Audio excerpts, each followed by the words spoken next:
अब क्या वो वक्त आ नहीं गया कि उन स्लीपर सेल्स के खिलाफ भी कार्रवाई की जाए अक्रॉस द बोर्ड? नहीं, मेरे ख्याल में तो ये स्लीपर सेल्स के खिलाफ तो लगातार कार्रवाइयाँ हो रही हैं। जब हम सुनते हैं कि हमारी इंटेलिजेंस एजेंसीज ने इंटेलिजेंस बेस्ड ऑपरेशंस किए हैं और बहुत से खवारजी वो शहरों के अंदर उनको वासिले जहन्नुम करते हैं, या उनके जो हाइड आउट्स हैं हमारे रूरल एरियाज में, ख़ास तौर पर जो पहले फाटा वाला जो हमारा इलाका है, उन डिस्ट्रिक्ट्स के अंदर जहाँ पे इनके हाइड आउट्स हैं, वे वहां तक पहुंचे हैं, वहां तक उनको निकाल रहे हैं।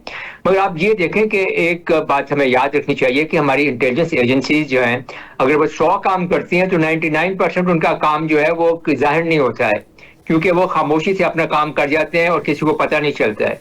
कोई एक आज इंसिडेंट जैसे इस्लामाबाद वाला है या जैसे यमाना वाला है, अगर ये हो जाता है तो फिर उसमें ऐसे लगता है कि जैसे कि बहुत ज्यादा टेररिस्ट प्रेशर पड़ रहा है या अटैक्स ज्यादा हो रहे हैं या चीजें कंट्रोल में नहीं आ रही या कोई बदअमनी का कोई तासुर मिलता है। मेरे ख्याल में ये हमारा तासुर ठीक नहीं है।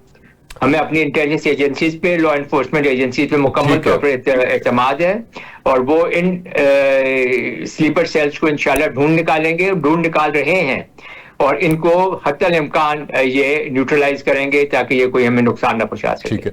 अच्छा उस्मा साहिबा, ख्वाजा आसिफ जो कि वज़ीर दिफा भी हैं, इन दो वाक़यात के बाद उनका जो बयान सामने आया, जो स्टेटमेंट सामने आया, वो ये था कि ये जो दोनों वाक़यात हैं इनके अंदर एक पैगाम है जो देने की कोशिश की गई है। रियासत को चाहिए कि उस पैगाम को समझे और उसके नतीजे में फिर वो काम करे, वो कार्रवाइयाँ करे जो कि इस वक्त हालात का तकाजा है।